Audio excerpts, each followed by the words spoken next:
last week. Milt Stiegel and the rest of the crew have to finish the way they started this game tonight. Jason Armstead finds a hole down the sidelines, tiptoeing. Tackled out of bounds. There was no penalty flag. The Blue Bombers wanted a flag on Steve Schmidt. But a good return by Jason Armstead. The Blue Bombers have had everything tonight, the complete package.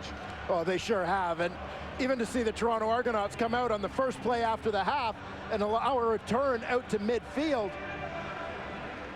Special teams is all about passion, all about fire, all about energy, hustle, enthusiasm, the things we expected to see from this team right from the start.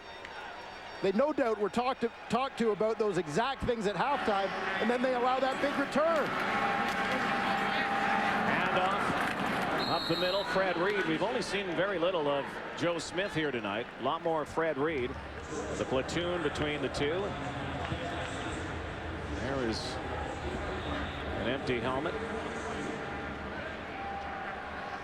Belongs to Dominic Picard, the center. Logoless helmets. How did you ever get an endorsement back in the 50s? No logos. There's nothing to endorse, was it? Nothing to endorse, I guess. Love the retro look. Bombers are loving this night. Knocked down and almost picked off. Jason Shivers there, and so for one of the few times tonight, the Blue Bombers will have to boot the ball away. And we take a look at those East Division standings. We talked about this being a playoff game. I think most of us are acknowledging there are likely to only be 2 East Division teams in the playoffs. Toronto Argonauts had a chance to pretty much put away the Winnipeg Blue Bombers in this game. Not only would they be 6 points up, they would also have won the season series. Now Winnipeg is threatening to close that gap to just 2 points. Ball bounces out of bounds at the 20. Kerry Joseph trying to get it in gear here in this second half. Argos down 25. 8 games to go, including this one tonight before the playoffs. Dwayne Ford already alluded to the situation in the East. 3 teams underachieving. The Argos, Blue Bombers, and Tiger Cats. Certainly Winnipeg and Hamilton in more dire situations. Bombers have responded here tonight. Play action now. Joseph. To Dominic Dorsey. Little quick hitter, and you might see a little more of this in this second half. Let's go down to the Argos sideline. Here's Matt Dunnigan. Hey guys, just like we were talking about at halftime, the Toronto Argonauts have got to utilize Kerry Joseph's speed and ability to get outside the pocket and put pressure on the defense. First half is trapped between the tackles. Don Matthews called for it. We'll see if we get it in the second half. Well, you got to like that call. It's one of Kerry Joseph's strengths, and it throws off the rhythm of the pass rushers. Here it is. Down the sideline in traffic again. Tried to force it, and might have been a late hit here. And it might be going against the Blue Bombers. And was it Kai Ellis? Major foul, roughing the passer, hit to the head, 15-yard penalty, first down. Kerry Joseph hasn't exactly been in sync with his receivers, and this gives the Argos some life here. Yeah, you'll see Kai Ellis, number 90, coming from the right side of your screen. It's not the timing of the hit, but it's the blow to the head with his arms. Looked like incidental conduct. Yeah, I'll cut Kai Ellis some slack because it looked like he had his arms up trying to knock the pass down. But the officials have to call it. They've got to be consistent making that call all the time. And they've done it well. First down. Dorsey. Thunders again. Dominic Dorsey. And it makes you wonder why the Argos don't do that more often. Well, just in the realm of good play calling, anything positive that happened for the Argos over the course of this game has been with the ball in the hands of Dominic Dorsey, whether in the kicking game, passing him the football, handing him the football. Common sense would dictate they get the ball to Dorsey a little more. And it's going to be off Dorsey's runs that they're going to be able to get Kerry Joseph out of the pocket as well. The inexhaustible back. Joseph deep and overthrows the receiver once again. Bethel Johnson working on Willie Amos. Back to Dominic Dorsey, though. It's almost the same as we talked about when the Blue Bombers had Charles Roberts. How many times when the Bombers were struggling that you'd say they've got to go to Charles Roberts and use that a little more. They can't use that now, obviously. We'll probably talk about that tomorrow night in BC. But Dominic Dorsey, special teams, he's on the field, gets back in the huddle on offense, does it all. Yeah, Dorsey consistently makes things happen every time the football is in his hands. It's not just tonight, it's not just last week. You watch over the course of the season. He's the Argos' most dangerous weapon. They got to get him more touches. Joseph stands in, has the receiver, Arland Bruce, down to the 10-yard line. Gain of 21. And there it is. Matty called for it.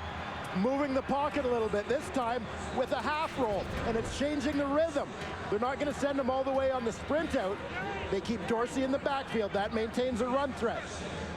Joseph slides a little bit to his left. The rush isn't able to get there quite as quickly. Watch your inside receiver here, Arland Bruce. He's got time to run this crossing route and time to get into the hole because the protection gives it time to develop, because it's not the same target for the Winnipeg defense rushing upfield. Andre Talbot can't find the end zone, steps out of bounds on 1st and goal, so it will be 2nd and goal now. And this is always that dicey little play. Try to find a receiver, maybe a little scramble play. You do have Dorsey. Well, one thing's for certain, the Toronto Argonauts need to punch this football into the end zone. They've missed too many opportunities here tonight, and they need to maintain the momentum here. Have been picked off a couple times, dropped footballs. Can they find the end zone? Looking to the deep part of the end zone for Arland Bruce. Kerry Joseph looks to the sideline, and it looks like the Argos offense is going to stay out here, and this is probably the smart call at this time. And this is Don Matthews sending a message. He's had the motto in the past about living on the edge, playing to win as opposed to playing not to lose. However you want to put it, this is the message he's sending to his team. Well, you can only kick so many field goals all night long. At worst, you will pin the Blue Bombers. Looking for the end zone again. Joseph knocked away. Penalty flag. Is it interference on Willie Amos? It's, and you know what? Pass interference. Offense, Toronto number 9. Andre Talbot. And it's 1st down Winnipeg. Interference against offense. So a turnover on downs. And you're going to see Andre Talbot get called for interference on this play for the push-off. Off his break, watch him try to get some separation from the defender, Willie Amos, and fight back to the football. The flag is thrown. People are going to second-guess it, but it was the right call by Don Matthews to go for it there. 2nd straight week, though, the Argos offense completely silenced last week in Montreal. Fred Reed again. Reed, running room. Fred Reed to his 40, to midfield. And what a run by Fred Reed. This is just a fantastic cut by Fred Reed as he recognizes the flow of the Toronto Argonaut defense on this play. He starts off with the play to his left, and he's going to see Willie Pyle is going to be the linebacker who overruns the play.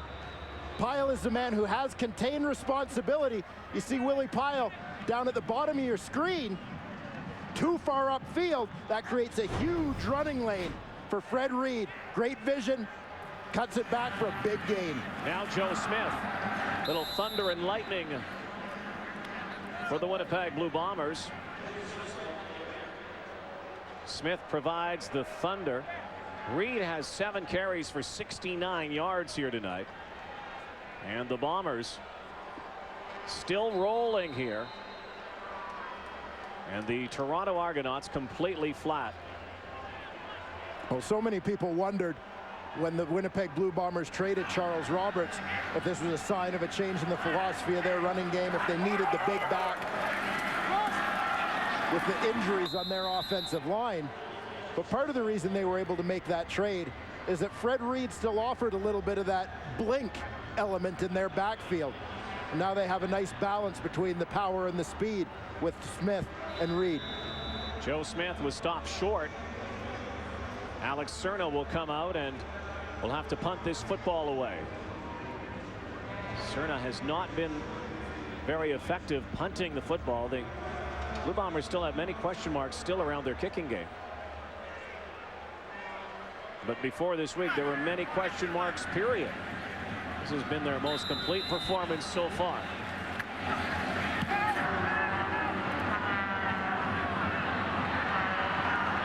Dorsey stopped right there by Jamie Stoddard. We'll come back to Toronto. The Argos need a drive.